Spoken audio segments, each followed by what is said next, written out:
इधर टेस्ट हुआ, उधर रिजल्ट आया। लंबे इंतजार की जरूरत नहीं। कोरोना को लेकर जिस रैपिड टेस्ट किट को चमत्कार माना जा रहा था, उस पर एक उंगली उठते ही सरकार ने टेस्ट को 2 दिन के लिए रोक दिया। 1 लाख लोगों के रैपिड टेस्ट के लिए हम लोगों ने ऑर्डर कर दिया है। रैपिड टेस्ट को ज्यादा इस्तेमाल करके वहां पे रैंडम टेस्ट कराएंगे। बेनिफिट तो है ही, तभी कर रहे हैं, केंद्र सरकार ने ही हमें दिए और उसको हम आगे लागू कर रहे हैं।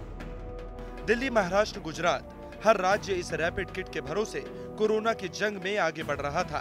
राजस्थान में तो सबसे पहले इस किट का इस्तेमाल शुरू हुआ था, लेकिन अब राजस्थान ने ही रैपिड टेस्ट के नतीजों को 90% तक गलत बता दिया। कल दोपहर टेस्ट पर रोक लगा दी गई। शाम होते होते केंद्र सरकार ने भी रैपिड टेस्ट किट के इस्तेमाल पर 2 दिनों का ब्रेक लगा दिया। कोरिलेशन है वो इनका 90% हम एक्सपेक्ट कर रहे थे, लेकिन वो आया 5.4। इसका मतलब 0 ही है। ऐसी परिस्थिति में हमने जितना भी प्रोसीजरल कोई कमी नहीं रखी है, प्रोसीजर को पूरा अडॉप्ट किया। आईसीएमआर ने जो गाइडलाइन इन टेस्ट को करने के लिए जारी की थी, उनका भी पूरा ध्यान रखा गया। उसके बावजूद एक्यूरेसी पे खरा नहीं उतर रहे हैं, तो फिर हमने इन टेस्ट को रोक दिया और हमने वापस चिट्ठी लिखी है आईसीएमआर को। अगले 2 दिन में हम हमारे 8 इंस्टीट्यूट्स को फील्ड में भेजेंगे और जो किट्स हैं उनमें से वो लॉट्स लेके उसको टेस्ट करके वैलिडेशन करने की कोशिश करें। सारे स्टेट्स को ये सलाह देना है कि अगले 2 दिन ये टेस्ट किट्स इस्तेमाल न करें। 2 दिन के बाद में हम क्लियर कट एडवाइजरी देने के पोजीशन में रहेंगे, क्योंकि अगर ऐसे कुछ नजर आया कि वो बैचेस में प्रॉब्लम है तो हम वो बैच को रिप्लेसमेंट के लिए वो कंपनी को बोल सकेंगे। किट पर उठे सवालों पर स्वास्थ्य मंत्रालय ने चिंता जताई है। अब 2 दिन में 8 एक्सपर्ट की टीमें इस रैपिड टेस्ट किट की परफॉर्मेंस का आकलन करेंगी। गड़बड़ी मिलने पर कंपनी को इसे बदलने के लिए भी कहा जा सकता है कि जो हमारी सेंट्रल टीम्स हैं उन्हीं के फीडबैक के बेसिस पर और स्टेट के फीडबैक के बेसिस पर ही ये एक डिसीजन लिया गया है कि इसको और फर्दर एनालाइज किया जाए। रैपिड टेस्टिंग के बारे में हमने इससे पहले भी आपको बताया कि इसका एक limited utility in terms of surveillance और in terms of epidemiological investigation ही है। तो जो हमारा फील्ड एक्शन है वो प्राइमरली आरटी-पीसीआर टेस्ट पर ही लिंक्ड है। दरअसल राजस्थान सरकार ने सवाई मानसिंह अस्पताल के वरिष्ठ डॉक्टरों की एक कमेटी बनाई, जिसकी देखरेख में सवाई मानसिंह अस्पताल के आइसोलेशन वार्ड में भर्ती कोरोना के मरीजों पर रैपिड टेस्ट किट का इस्तेमाल किया गया।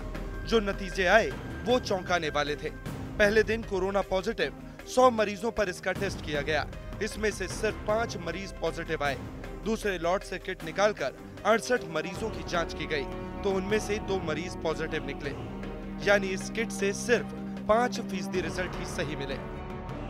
इसके बाद से सरकार ने तय किया कि अब रैपिड टेस्टिंग किट के जरिए कोरोना का टेस्ट बंद कर दिया जाएगा। पर दुर्भाग्य से जो किट आए हैं आईसीएमआर से भी उनके नतीजे डाउटफुल आए थे।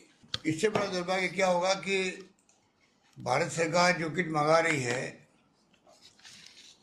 वो किट सारे डिफेक्टिव निकल रहे हैं। हमने मंगाए 10,000 किट, वो भी उसी कंपनी के हैं। तो ये जो स्थिति बनी है बहुत ही अनफॉर्चुनेट स्थिति है। जिस किट पर सवाल उठे हैं वो चीन से मंगवाई गई है। भारत में चीन दूतावास की तरफ से कहा गया है कि रैपिड किट को लेकर चिंता जताई गई है। चीन मेडिकल उपकरणों की क्वालिटी पर बहुत ध्यान देता है। हम भारत के साथ बातचीत करेंगे और जरूरी मदद देंगे। इसी बीच हरियाणा ने चीन से मंगवाई जाने वाली 1 लाख रैपिड किट के ऑर्डर को कैंसिल कर दिया है। हरियाणा सरकार ने इसके बीच किट को महंगा होना बताया है। हरियाणा सरकार मानेसर में बन रही किट के भरोसे ही टेस्ट करेगी। दिल्ली में कोरोना की रैपिड टेस्टिंग के लिए 42,000 किट दी गई हैं। उत्तर प्रदेश में 8500 रैपिड टेस्टिंग किट पहुंचाई गई हैं। पंजाब 10,000 और गुजरात में 24,000 रैपिड टेस्टिंग किट भेजी गई है, जबकि राजस्थान में 10,000 किट मंगवाई गई थी। दिल्ली में 2 दिन से कोरोना हॉटस्पॉट में इस किट का इस्तेमाल किया जा रहा है। इसी तरह कई और राज्य भी इसी किट के भरोसे थे, लेकिन अब रैपिड किट के भविष्य पर सवाल उठ गए हैं।